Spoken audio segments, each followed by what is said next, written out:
시편 37편은 다윗이 노년에 기록한 신앙 고백과 같은 말씀입니다.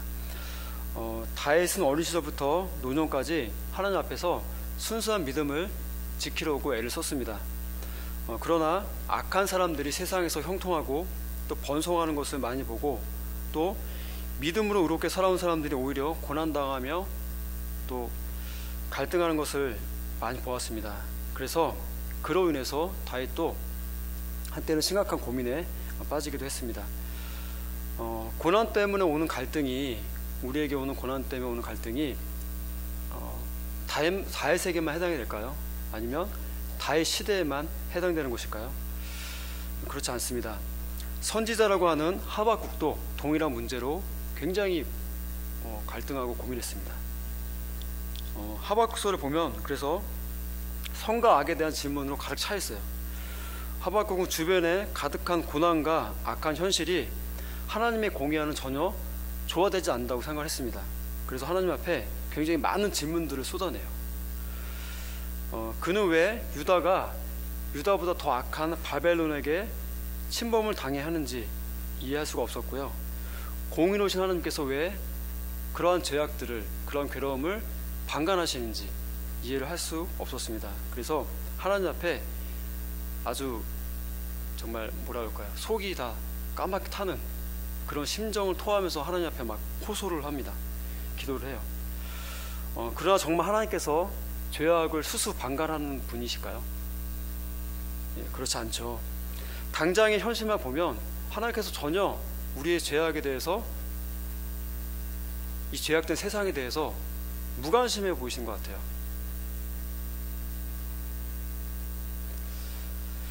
하지만 그렇지 않습니다. 하나님은 반드시 심판하시는 분이에요. 다만 오래 참고 기다리시고 있는 것 뿐입니다. 세상에 죄악이 가득 차되 아직까지는 완전히 넘치지는 않은 거예요. 하나님 보시기엔, 우리가 볼 때는 정말 이때는 하나님이 오셔서 심판하셔도 됐는데 하는데, 하나님께서는 더 참고 기다리시는 거예요. 어떻게 보면은 세상을 향해서 회개할 기회를 주시는 것이기도 하죠. 하지만 하나님께서는 언제까지나 수수방관하지 않으세요. 언제까지나 참고만 계시지 않는다는 거예요. 반드시 세상을 심판하십니다. 죄악된 세상을 심판하세요. 이것을 우리가 확실히 믿어야 돼요. 그렇지 않으면 자꾸 하나님을 의심하고 불평을 하게 됩니다. 오늘날에도 이 같은 문제로 고민하며 갈등하는 사람들이 의외로 많습니다. 하나님, 저 사람은 저렇게 못되고 악한데 왜 이렇게 잘 되나요? 하는 일마다. 아니, 저 사람은 저렇게 못돼 먹었는데 왜 이렇게 더 건강하게 잘 삽니까? 가만히 보면 착한 사람들이 더 가난하고 병도 많이 걸린 것 같아요. 그런 생각 안 해보셨어요? 가만히 보면 와, 정말 저 사람은 법 없이 살 사람이다. 그런데 그런 사람들이 오히려 더 아프고 또 가난한 경우를 많이 보는 것 같아요. 모두 그런 건 아니겠지만 그렇게 보이는 일들이 우리 주변에는 굉장히 많이 있는 것 같습니다. 그래서 그런 이제 마음에 불평들 하죠. 하나님 정말 살아계시다면은 저 악한 사람들을 좀 혼내시고 가난하고 병든 사람들을 하나님께서 더 도와주셔야 하는 거 아닙니까? 그런 생각들을 많이 하게 돼요. 이것은 세상의 많은 사람들과 또 하나님 믿는 우리들도 고민하는 그런 주제입니다. 자, 그러면 이런 문제로 갈등할 때 우리는 어떻게 해야 할까요? 도무지 우리의 생각으로, 이성으로 풀리지 않는 그런 일들, 왜 하나님이 계시는데 왜 이렇게 수수방관하시는지, 왜 악한 사람들을 형통하게 두시는지, 또 가난하고 병든 사람들, 좀 하나님을 위해 헌신한 사람들을 왜 도와주지 않은 것처럼 보이는 것인지, 그런 걸로 고민할 때 우리는 어떻게 해야 될까요? 먼저 우리는 악인의 형통을 불평하지 말아야 돼요. 1절과 2절입니다. 악을 행하는 자들 때문에 불평하지 말며 불의를 행하는 자들을 시기하지 말지어다. 그들은 풀과 같이 속히 배임을 당할 것이며 푸른 채소같이 세잔할 것이미로다. 다윗은요, 악인의 형통과 의인의 고난을 체험했어요. 자신이 볼 때에도 좀 악한 자가 잘 되는 것을 보았고요. 또 다윗도 의인 아닙니까? 의인. 정말 하나님의 뜻대로 살려고 애썼던 다윗인데도 수많은 고난 가운데 살아야 했어요. 특별히 이제 사울 왕의 악행으로 큰 고난을 당했습니다. 또 죽음의 고비도 수없이 넘겼어요. 자, 그런데 어떻게 됐어요? 이스라엘의 왕으로 기름 부음 받았는데 그 시점에서 다윗은 무려 10년을 넘게 사울에게 고통을 당하고 쫓겨다녔어요. 자, 그런데 어떻게 하셨습니까? 하나님께서 계속 그대로 두셨나요? 그렇지 않죠. 사울을 심판하셨습니다. 사울이 전쟁터에서 사울뿐만 아니라 그의 세 아들과 함께 죽임을 당했어요. 한날에. 그리고 하나님께서는 다윗을 점점 번성하게 하시고요, 또 강하게 하시고 그의 모든 삶을 형통하게 하셨습니다. 자, 그래서 다윗하면 지금도 이스라엘의 최고의 왕으로 기억되고 있어요. 그래서 이스라엘 국기를 보면은 어떻게 되어 있습니까? 별이 있죠, 별. 그것이 바로 다윗의 상징이에요. 다윗의 전성기, 그것을 꿈꾸면서 그런 그 깃발을 만든 거예요. 성도는 악을 행하는 사람들이 더 잘 된다고 비평하면 안 돼요. 자, 풀이 어떻게 돼요? 풀은 그 쓰임이요, 누군가에게 양식으로 제공되는 거예요. 특히 동물들, 그죠? 가축들 풀을 일부러 키우기도 하잖아요. 목장을 보면 한 군데 먹일 풀을 키워요. 결국 어떻게 돼요? 풀이 아무리 아름답고 깨끗하게 잘 자라도 결국 배임을 당해요. 그 가축에게 먹이려고 배임을 당합니다. 근데 악인의 형통도 이와 같다는 거예요. 아무리 형통하고 번성한 것 같으나 결국은 풀처럼 배임을 당한다는 겁니다. 하나님은 반드시 악인을 심판하십니다. 그리고 하나님의 뜻을 따라 사는 사람, 하나님의 공의를 위해서 살아가는 사람의 앞길을 반드시 형통한 길로 인도해 주십니다. 그것이 바로 하나님의 약속입니다. 자, 그리고 두 번째는 우리가 여호와 하나님을 의지하며 성실하게 살아가야 합니다. 3절입니다. 여호와를 의뢰하고 선을 행하라. 땅에 머무는 동안 그의 성실을 먹을거리로 삼을지어다 라고 말을 합니다. 자, 성실을 먹을거리로 삼으라, 이 말 뜻에는요 세 가지 뜻이 있어요. 첫 번째는 진리로 내 양식을 삼으라 라는 뜻이 있고요, 두 번째는 불의한 방법으로 살지 말고 진실하게 얻은 것으로 살아가라 라는 뜻이 있어요. 그리고 세 번째는 그것을 견고히 누려라 라는 의미가 들어있습니다. 성도는 날마다 하나님을 의지함으로 성실하게 살아야 합니다. 그러니까 내 환경이나 그런 주변의 그런 원수들, 나를 또 힘들게 하는 원수들, 혹은 또 원수의 형통을 바라보면서 불평하지 말아야 돼요. 그저 우리에게 주시는 일용할 양식, 내가 열심히 일을 해서 그 일터에서 주는 그런 양식으로 인해서 감사하며 살아가야 합니다. 성도는 고난이 와도 낙심하지 말아야 돼요. 하나님을 바라보고 성실하게 살아야 합니다. 하나님께서 그렇게 이야기하십니다. 노여움은 잠깐이요 은총은 평생이다. 저녁에는 울음이 깃들일지라도 아침에는 기쁨이 찾아온다고 시편 30편 5절에서 이렇게 말씀합니다. 이것이 바로 성경의 약속이에요. 예. 이것이 이제 일반 은총 가운데도 있는 것인데, 하나님 믿는 사람들이 약간 오해하는 것 같아요. 일반 은총은 모든 사람에게 동일하게 부어진 은총이에요.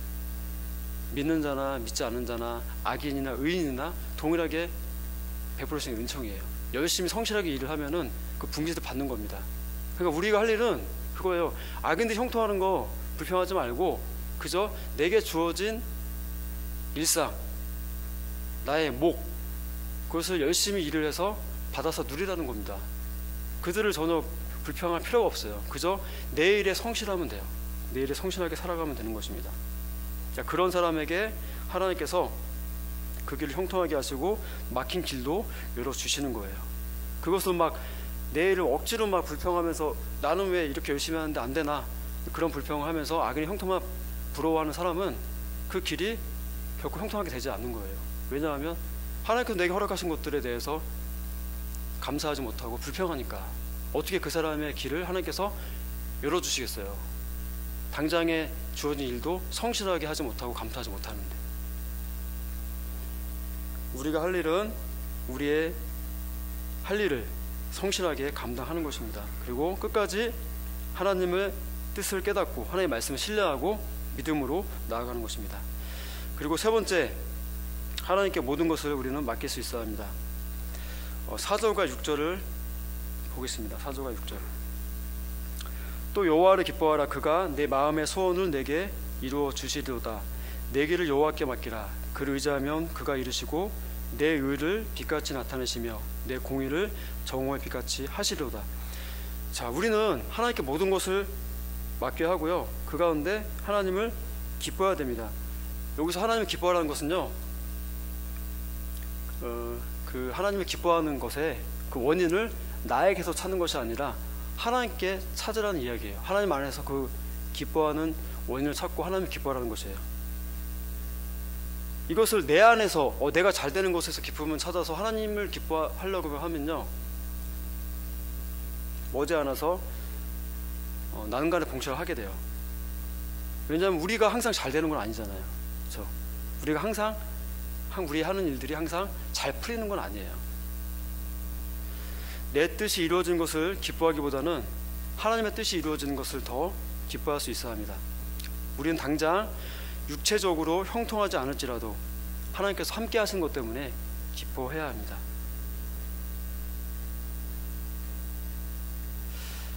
자, 우리가 당장 우리의 육체적으로 보이는 것들, 그죠? 우리 육신으로 보이는 것들, 자, 그것을 보면 기뻐하지 못할 때도 분명히 와요. 도무지 정말 감사하지 못하고 기뻐하지 못할 때가 옵니다. 왜 나에게 이런 일이, 그렇죠? 남에게만 있었던 일들이 그것이 나의 현실이 되면요, 정말 기뻐하지 못합니다. 이해할 수도 없고요, 감사가 안 나와요. 그러나 우리는 그러한 일들, 육체의 일들, 눈에 보이는 일들, 그런 걸로 인해서 기뻐하고 또 감사하는 것이 아니라 하나님이 나와 함께 하신 것 때문에 우리는 기뻐할 수 있어야 돼요. 만약에 우리가 육체에 아무런 문제가 없어요, 세상에 아무런 문제가 없습니다, 잘 풀려요, 항상 형통해요. 그런데 하나님 함께 하지 않으시면 어떻습니까? 가장 슬프고 비참한 인생이에요. 그런데 우리가 살아가는 동안에 그 육체의 문제가 혹은 육체 질병이 말로 다 할 수 없는 그런 고통의 문제가 해결되지 않고 생을 마친다 할지라도 그 하나님이 끝까지 나와 함께 하시면, 그렇죠, 우리의 인생은 더할 나위 없이 기뻐하고 또 복된 그런 인생일 것입니다. 그러니까 우리가 이것을 잘 생각하셔야 됩니다. 이것은 다윗의 고백뿐만 아니라 우리 모두의 신앙 고백이 되어야 하는 것입니다. 여기서 여호와께 이제 너의 길을 맡기라고 이야기하잖아요. 그런데 여기서 길이라는 것은 뭐냐면, 방금 전에 제가 설명을 드렸는데, 모든 염려와 알 수 없는 그런 각종 모든 문제들을 이야기합니다. 그리고 맡기라는 것은요, 굴리다라는 뜻이 들어있대요. 굴리다. 너에게 여호와께 맡기라. 그런데 이 맡기다라는 그 뜻에는요, 굴리다라는 뜻이 들어있대요. 자, 우리가 무거운 돌을 등에 메고 산을 올라가는 것은 굉장히 힘들어요. 그죠? 평지도 가기 힘든데 그것을 등에 짊어지고 산을 올라간다. 그것도 한 30m, 50m 되는 야산을 올라간다 해도요, 굉장히 힘들어요. 굉장히 힘들어요. 그런데 그 돌을 그 산에서 굴리는 건 어때요? 굴려 보내는 거는 아주 쉬워요. 웬만한 아이들도 할 수 있습니다. 웬만한 아이도 할 수 있어요. 바로 그런 뜻입니다. 우리는 무거운 고난의 짐, 그것을 혼자 메고 근심하지 말아야 합니다. 주님께 맡기면 주님께서 그것을 대신 지어주시겠다고 말씀하세요. 주님께 맡기면 우리의 문제를 하나님께서 해결해 주십니다. 해결해 주세요.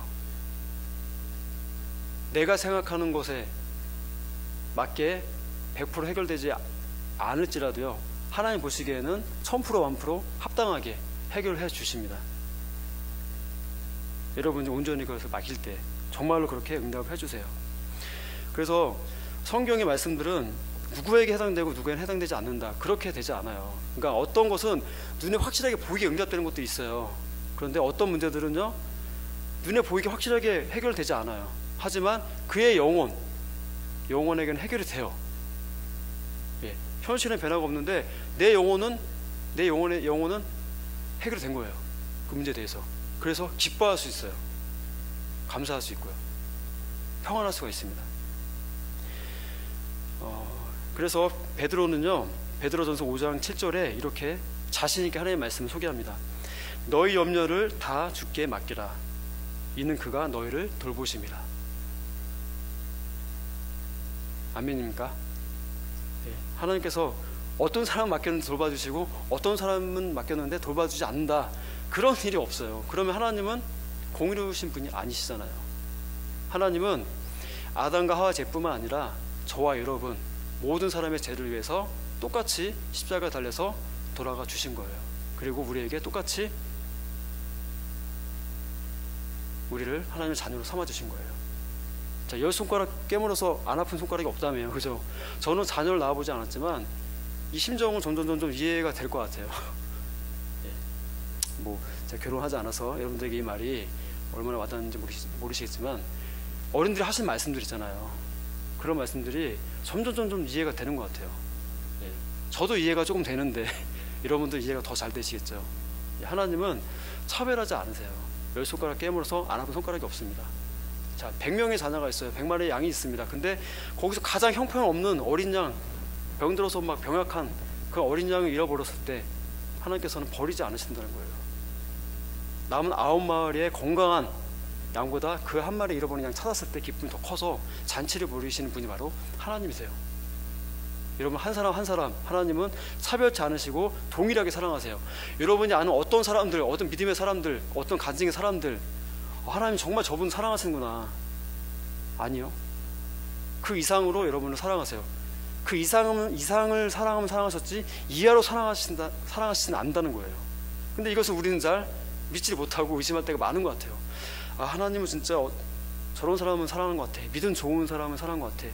이렇게 하는 사람을 사랑하신 것 같아. 나는 그렇게 하지 못하니까 하나님 날 더 사랑하시겠지? 그렇지 않습니다. 그렇지 않아요. 그래서 하나님의 사랑이 우리가 생각하는 사랑과 다른 거예요. 차원이 다른 사랑이에요. 처음 사랑 끝까지 동일한 것이 바로 하나님의 사랑입니다. 자, 이것을 믿으시고 여러분의 문제를 하나님 앞에 내어 맡기세요. 그리고 하나님께서 주시는 그 응답을 받으시고 누리시기를 바랍니다. 누구나 신앙생활 하다 보면 당장의 당면한 문제들로 고민할 때가 많아요. 그렇죠? 그리고 악인이 형통하고 또 의로운 성도가 고난당한다고 불평할 때가 많습니다. 그럴 때 오늘 말씀을 꼭 기억하셨으면 좋겠어요.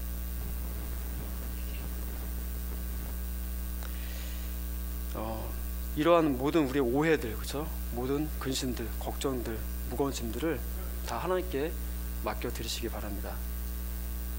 자, 그런 의문들, 그런 걱정들, 그 모든 것을 맡겨드릴 때, 그리고 하나님, 저는 다 이런 문제들 다 이해가 되지 않습니다. 솔직히 저는 지금도 이해가 되지 않습니다. 그러나 하나님의 말씀을 제가 신뢰합니다. 신뢰하며 나아가기 원합니다. 라고 하나님 앞에 고백하시고 기도로 나아가십시오. 그러시면 하나님께서 약속하신 말씀들이 여러분의 삶 가운데 분명히 응답되어질 것입니다. 그래서 오늘 본문이 말씀하는 것처럼 여러분의 의를, 하나님을 믿어드리는 그 의를 정오에 빛나는 태양같이, 정오에 태양이 구름 한 점 없는 그 날에 그 12시 정오에 태양이 하늘에 있으면 어때요? 온 세상이 밝아요. 그렇죠? 그런 것처럼 하나님을 믿어드린 여러분의 의가, 여러분의 삶이 하나님 보시기에 통통하게 이끌어 주신다는 것입니다. 이것을 꼭 믿으시고 이 말씀을 믿음으로 신뢰하시길 바랍니다. 기도하겠습니다.